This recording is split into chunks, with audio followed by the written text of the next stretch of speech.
Hello friends, இன்னைக்கு நம்ம இசை கிச்சனில் கொஞ்சம் வித்தியாசமான கோதுமை தோசை எப்படி செய்யலாம்னு வாங்க பார்க்கலாம். இந்த தோசைக்கு வந்து தேங்காய் சட்னி ரொம்ப நல்லாயிருக்கும். இப்போ எப்படி செய்யலாம்னு பார்க்கலாம். 1/4 கிலோ கோதுமை மாவு உப்பு போட்டு கரைச்சி வச்சுருக்கிறேன். ஒரு 2 சின்ன வெங்காயம் கட் பண்ணி வச்சுருக்கேன். 2 வரமிளகாய் எடுத்து வச்சுருக்கிறேன். ஒரு கொத்து கருவேப்பிலை, தாளிக்கு தேவையான எண்ணெய், கொஞ்சமாக கடுகு. இப்போ இது தாளித்து ஊற்றிக்கலாம். சட்டி அடுப்பில் வச்சாச்சு. எண்ணெய் ஊற்றிக்கலாம். எண்ணெய் காயட்டும். கடுகு போட்டுக்கலாம். கடுகு பொரியட்டும். கடுகு பொரிஞ்சிருச்சு. வெங்காயம் போட்டுக்கலாம். 2 வரமிளகாய் போட்டுக்கலாம்.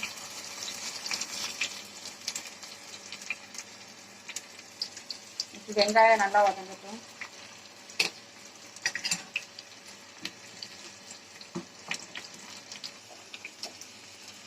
கருவேப்பிலை ஒரு 10 கருவேப்பிலை எடுத்து வச்சு கலந்து வச்சுக்கணும்.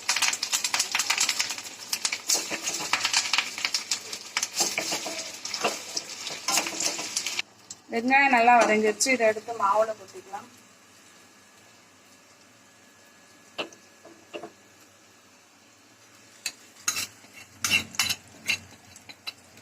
மாவுல கொட்டி நல்லா கிண்டிக்கோங்க.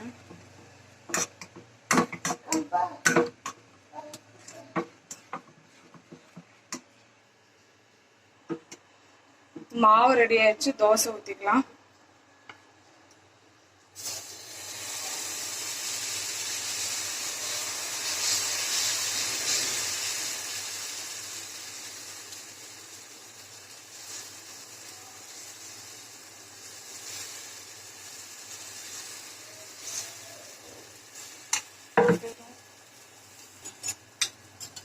டப்ல எண்ணெய் ஊற்றிக்கலாம்.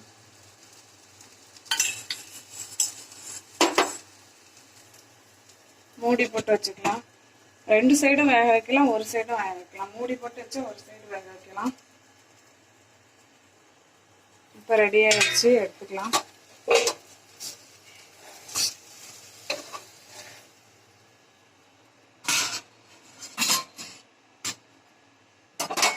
அடுத்த தோசை ஊற்றிக்கலாம்.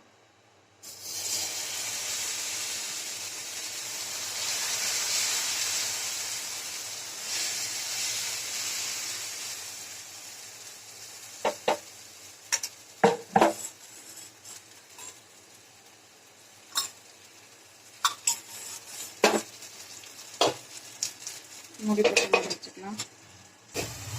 எடுத்துக்கலாங்க.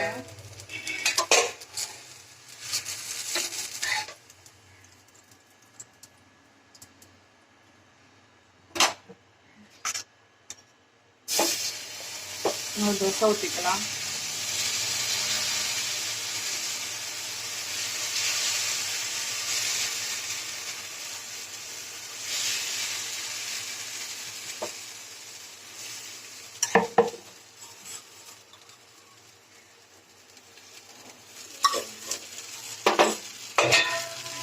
மூடி வச்சுக்கணும்.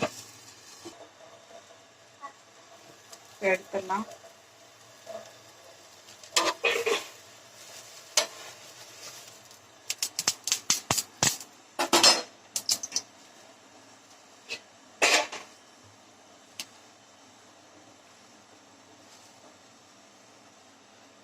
தோசை கோதுமை தோசை ஊற்றி ரெடி ஆயிடுச்சு.